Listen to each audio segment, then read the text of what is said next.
Cosa succede quando il mondo esce dalla guerra più devastante mai vista e scopre che guardare gente in bianco e nero che parla di espressioni e qualche didascalia è un sacco emozionante? Benvenuti negli anni '20, un decennio in cui tutto cambia.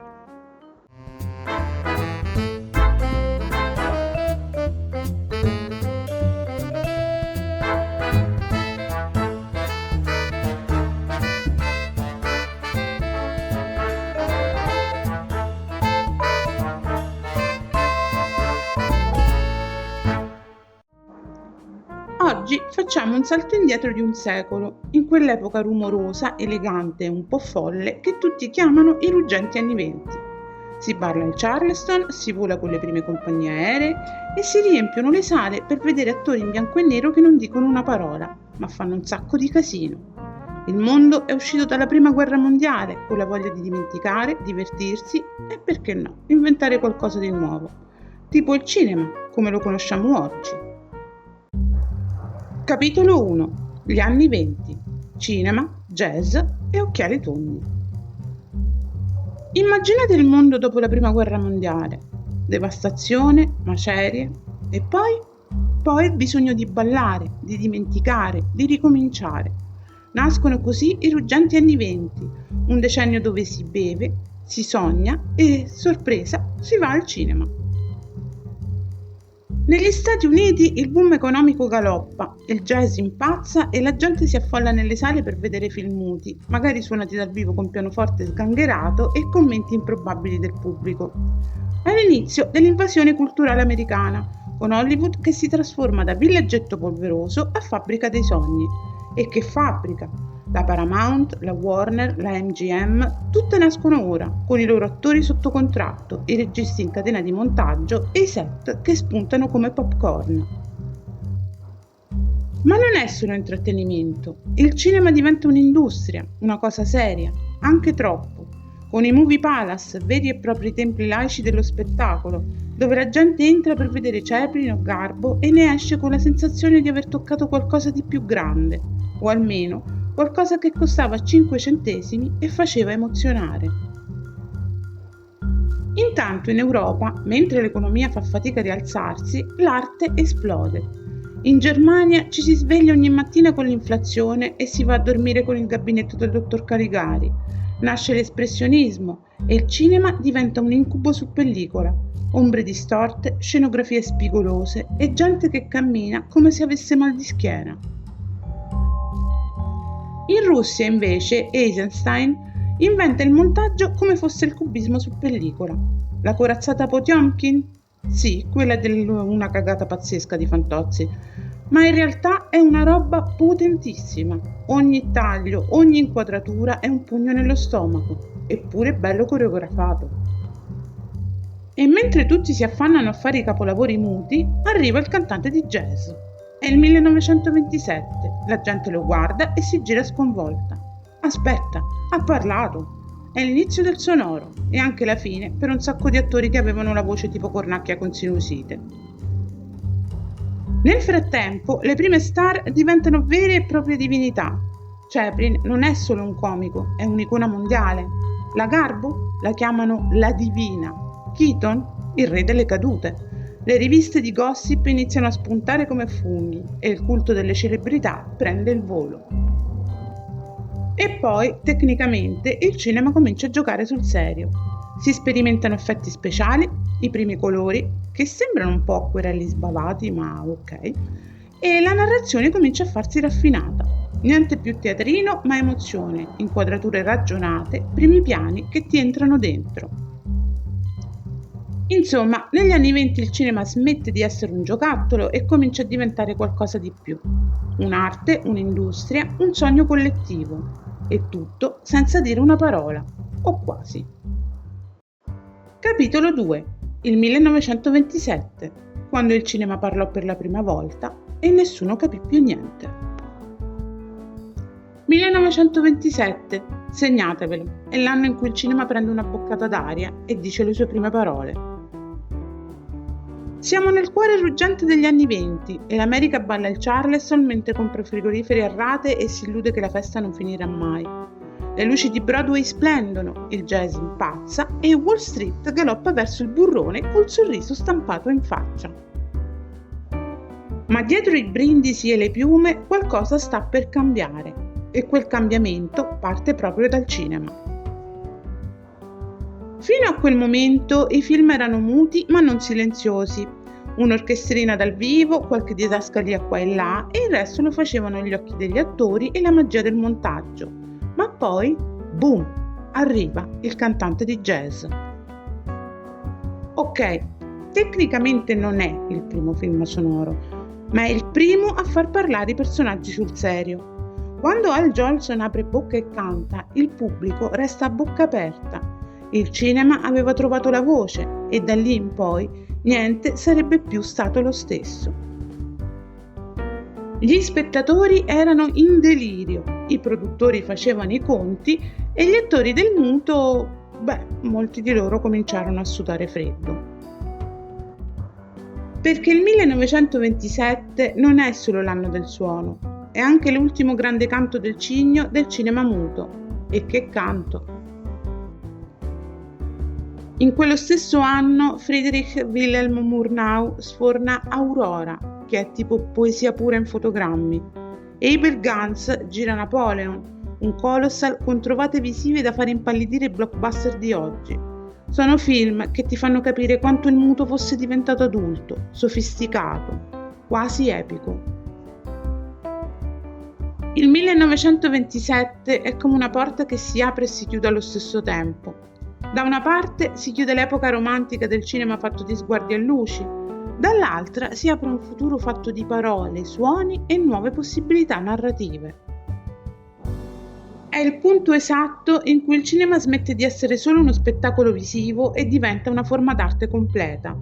E lo fa con una classe che oggi, a quasi 100 anni di distanza, fa ancora venire i brividi. Capitolo 3. I film del 1927. Dalla poesia del muto alle urla del jazz e dei motori d'aereo. Il cantante di jazz, Alan Crosland.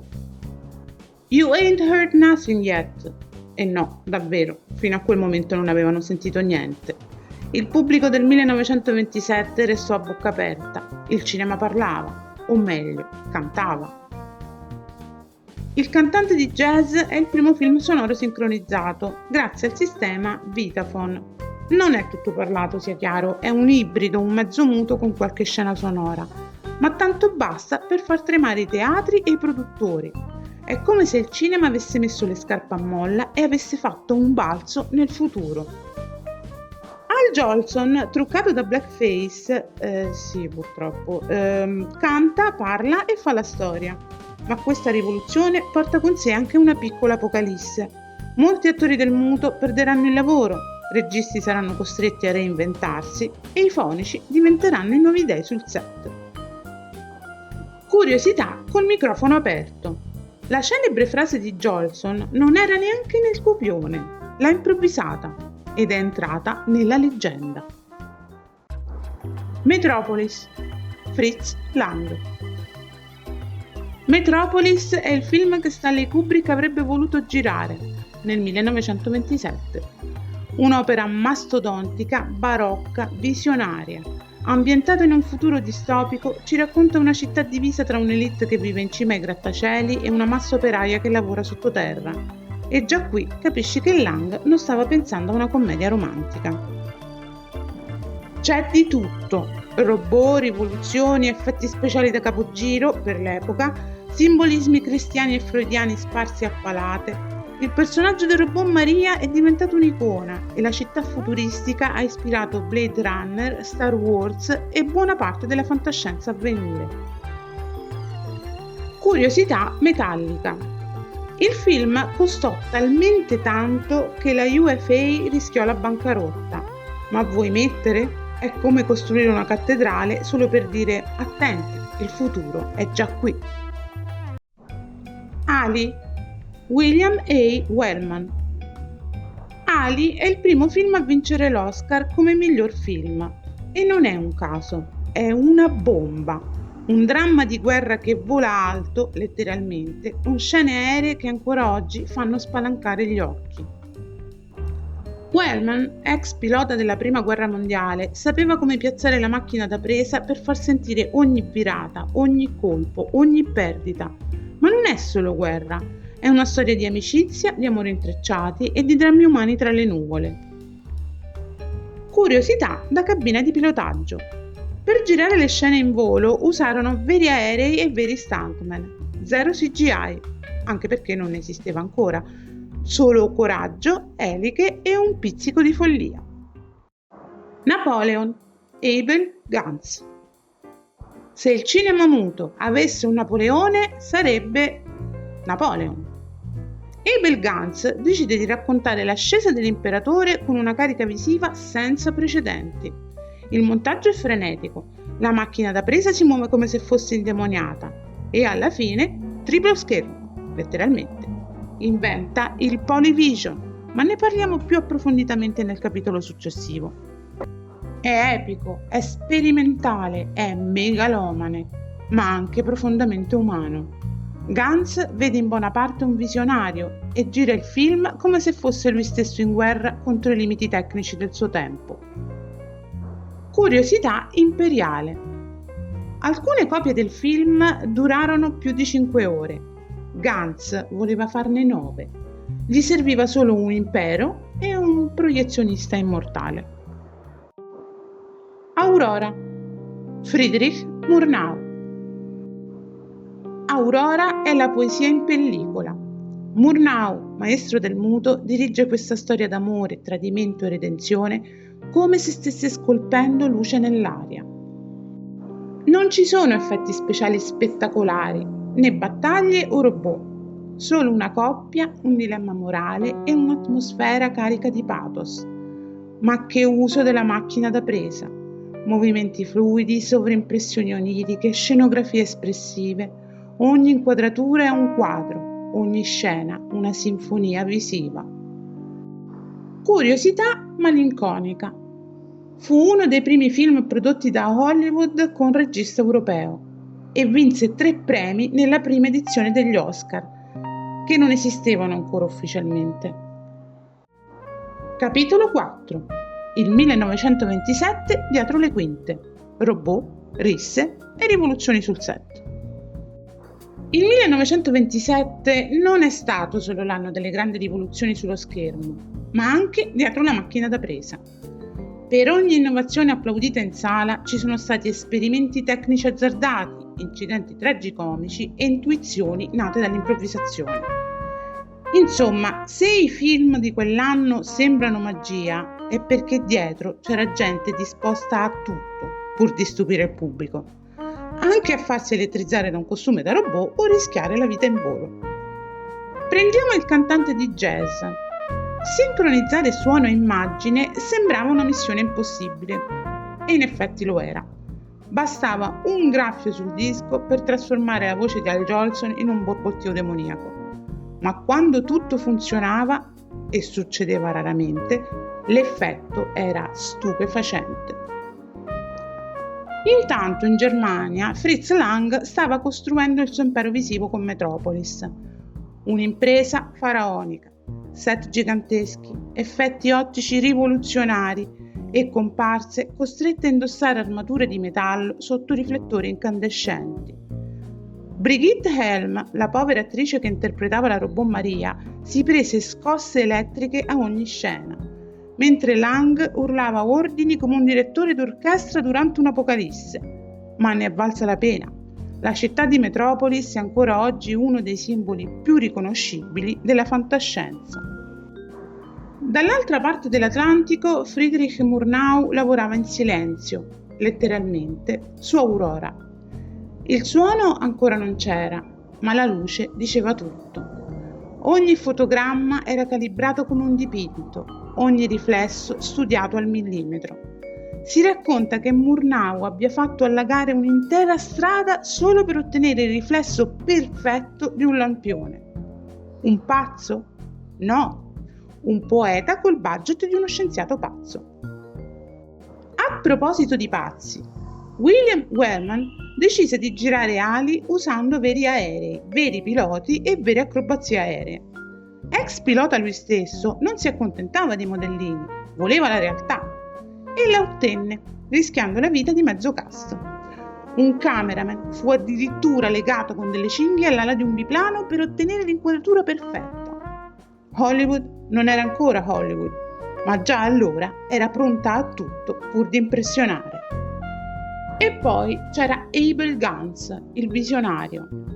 Con Napoleon, dicevamo, decise che uno schermo non bastava, ne servivano 3, inventando la Polyvision, un sistema con 3 proiettori sincronizzati che allargava l'immagine come un cinema widescreen ante litteram. Le riprese furono un'odissea, cavalli imbizzarriti, attori stremati, regista indemoniato, ma nessuno poteva fermarlo. Stava raccontando l'epopea di Napoleone come se fosse un'opera sinfonica. Il risultato? Una delle esperienze cinematografiche più folli e più moderne dell'epoca. In tutto questo non mancarono aneddoti da tramandare. Attori che rischiavano la pelle sul set di Metropolis e Ali, tensioni tra registi e troupe e momenti di genialità assoluta nati per caso, che cambiarono il corso di una scena o di un intero film. E mentre i tecnici cercavano disperatamente di far funzionare proiettori, luci e microfoni, i registi inseguivano visioni che sembravano sogni ad occhi aperti.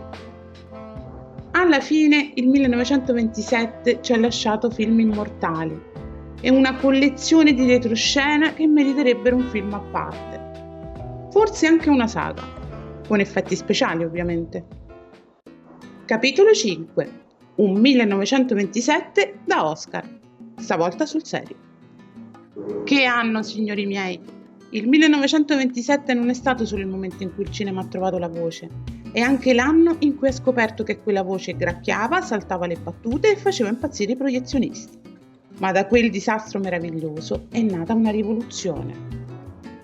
Il cantante di jazz entra in scena con un You Ain't Heard Nothing Yet, e in effetti il pubblico non aveva davvero mai sentito niente del genere, letteralmente. Metropolis ci mostra un futuro distopico dove gli operai vivono sottoterra e i robot fanno le modelle, in pratica una convention di fantascienza con ansia da capitalismo. Aurora fa piangere chiunque abbia un cuore, o almeno una retina funzionante. Ali ti fa salire su un biplano e ti butta giù senza paracadute. E Napoleon? 3 schermi, cavalli ovunque, carrelli impazziti e Gantz che grida action anche quando nessuno sta girando. Un film? No, un'epopea con crisi di megalomania. Il 1927 è stato il momento in cui il cinema si è guardato allo specchio, ha sistemato il colletto e ha detto ora faccio sul serio. E da lì in poi niente è stato più muto, né piccolo né semplice. E se questo è l'anno in cui il cinema ha acceso gli altoparlanti, aspettate di vedere cosa succede quando Hollywood scopre il Technicolor, gli effetti speciali e un certo anno chiamato 1939. Spoiler, nessuno è pronto, nemmeno voi.